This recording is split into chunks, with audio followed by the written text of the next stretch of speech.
shadow fleet vessel that has transported sanctioned oil. New sanctions. Sanctions are necessary. We are not enemies. Sanctions policy. შეზღუდვები მეზღვაურებისთვის. ახალი სანქციები.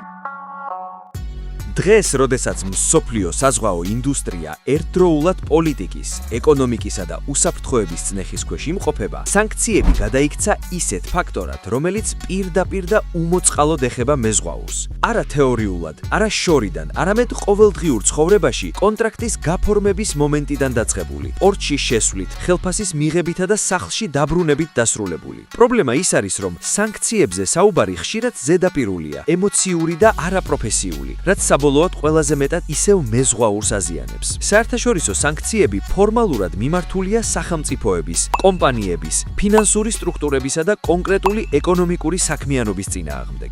ამერიკის შეერთებული შტატების ფინანსთა დეპარტამენტის საზღვარგარეთის აქტივების კონტროლის სამსახურის რეგულაციებში, ისევე როგორც ევროკავშირის სანქციურ პაკეტებსა და გაერთიანებული სამეფოს შეზღუდვებში, არსად წერია, რომ სანქციები ეხება რიგით მეზღვაურს. პირიქით, შრომის საერთაშორისო ორგანიზაციის საზღვაო შრომის კონვენცია MLC 2006 კაფიოდ განმარტავს, რომ მეზღვაური არის დაქირავებული მუშაკი და ვერ იქნება პასუხისმგებელი გემთმფლობელის, ჩარტერერის ან ტვირთის მფლობელის პოლიტიკურ თუ ეკონომიკურ გადაწყვეტილებებზე. იგივე პრინციპი დადასტურებულია საერთაშორისო საზღვაო ორგანიზაციის IMO-ს არაერთ რეკომენდაციაში, სადაც ხაზგასმულია, რომ სანქციების აღსრულების პროცესში ეკიპაჟის უფლებები დაცული უნდა იყოს და ისინი არ უნდა იქცნენ პოლიტიკური დაპირისპირების მძევლად. თუმცა რეალობა ხშირად სრულიად სხვანაირია. სანქციების რისკის ქვეშ მყოფი გემთმფლობელი კომპანიები პრაქტიკაში იწყებენ პასუხისმგებლობის გადატანას ქვედარგოლზე. იცვლება გემის დროშა, იცვლება მენეჯმენტ კომპანია, ჩნდება ახალი ოფშორული იურიდიული პირები, ხოლო ეკიპაჟი რჩება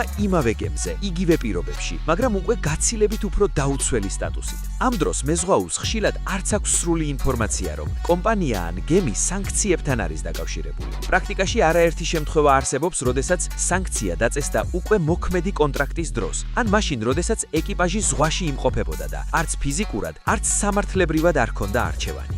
ამ ფონზე განსაკუთრებულ პრობლემას ქმნის შუამავა კომპანიების ნაწილი, რომლებიც მეზღვაურებს სამუშაოს სთავაზობენ მინიმალური ინფორმაციის მიწოდებით. კონტრაქტში ხილად არ არის მკაფიოდ მითითებული რეალური გემთმფლობელი, არ არის განმარტებული რისკები, არ არის ჩადებული სანქციებთან დაკავშირებული დაცვის მექანიზმები. მეზღვაური დგება მორალური და ეკონომიკური დილემის წინაშე, ან მიიღოს შეთავაზება და შეინარჩუნოს შემოსავალი, ან უარი თქვას და დარჩეს უმუშევარი, ხშირად ოჯახისა და ვალდებულებების ფონზე. ამ არჩევანის განსჯა სხვისთვის მარტივია, მაგრამ მეზღვაურებისთვის და მათი ოჯახებისთვის ეს გადარჩენის საკითხია. მაგრამ როდესაც გემს სანქციების გამო აკავებენ, ვითარება კიდევ უფრო მძიმდება. ზოგჯერ ეკიპაჟი რჩება ხელფასის გარეშე. კონტრაქტი ფაქტობრივად ფარატინა ქაღალდად იქცევა და მეზღვაურები გაურკვეველი ვადით ხდებიან იურიდიული მხარდაჭერის გარეშე. მიუხედავად იმისა, რომ საერთაშორისო სამართალი მეზღვაურის უფლებებს იცავს, პრაქტიკაში მათი რეალიზაცია დიდ ძალისხმევას მოითხოვს. სწორედ ამიტომ არის კრიტიკულად მნიშვნელოვანი ITF-ის, დროშის სახელმწიფოსა და საკონსულოების ჩართულობა. თუმცა სამწუხაროდ ყველა მეზღვაურმა არ იცის ეს მექანიზმები და არც ყველა შემთხვევაში მუშაობს სისტემა სწრაფად. ამ დროს მეზღვაურისთვის გადამწყვეტია, რომ ნაბიჯ-ნაბიჯი მოქმედოს. ასეთ დროს მნიშვნელოვანია, რომ პირველ რიგში მოხდეს ყველა დოკუმენტის შენარჩუნება, კონტრაქტ ხელფასის ამონაწერები, მიმოწერები კომპანიასთან. მეორე, ზეწოლის ქვეშ არც ერთ დოკუმენტზე არ უნდა მოხდეს ხელმოწერა, განსაკუთრებით ისეთი შინაარსის დოკუმენტებზე, რომლებიც პასუხისმგებლობას ეკიპაჟს აკისრებს. მესამე, დროული კომუნიკაცია დროშის სახელმწიფოს ადმინისტრაციასთან, ტრანსპორტის მუშაკთა ფედერაციასთან და საკონსულოებთან. მნიშვნელოვანია გავითავისოთ, რომ ეს არ არის მხოლოდ თეორია, პრაქტიკაში სწორედ ამ მექანიზმებმა გადაარჩინა არაერთი ეკიპაჟი.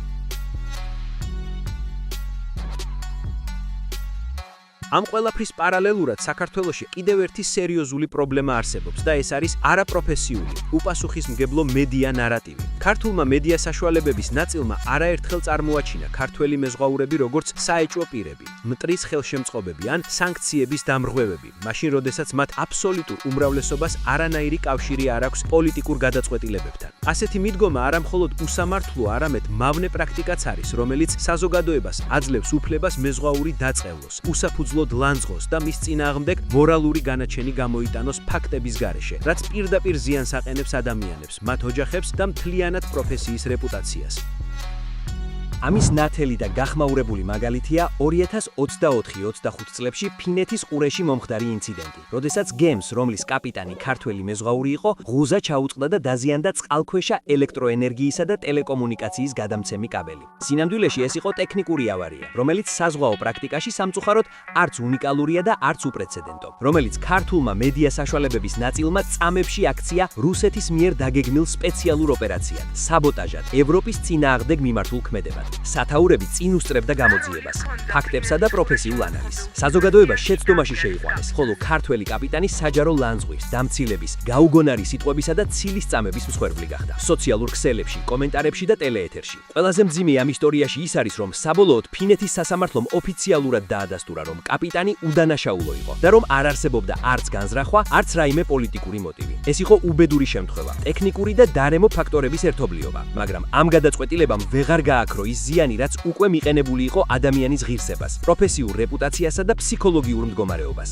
არც ერთ იმ მედია საშუალებას, ვინც ხმამაღალი ბრალდებები გაავრჩელა, იგივე სიმძლავრით არ გაუშუქებია გამამართლებელი განაჩენი და არც ერთ მათგანს არ გამოუქვეყნებია სპეციალური განცხადება, სადაც საზოგადოებას ბოდიშის მოუხდიდნენ შეცდომაში შეყვანის გამო და მოუწოდებდნენ თავი შეეკავებინათ ლანძღვისგან და უსამართლო ბრალდებებისგან. ეს არის მავნებლობა, რომელსაც ორი შედეგი აქვს. ერთი მხრივ საზოგადოებაში ყალიბდება მცდარი წარმოდგენა მეზღვაურებზე, თითქოს ისინი შეგნებულად არღვევენ სანქციებს ან მონაწილეობენ პოლიტიკურ თამაშებში. მეორე მხრივ თავად მეზღვაურები რჩებიან დაუცველები, არა მხოლოდ იურიდიულად, არამედ მორალურადაც. ასეთ პირობებში ადამიანი ორმაგად ფიქრობს, თქვას თუ არა სიმართლე, გაამხილოს თუ არა პრობლემა, რადგან იცის, რომ შეიძლება მედიისა და საზოგადოების მხრიდან განაჩენი ფაქტებზე ადრე გამოუტანონ.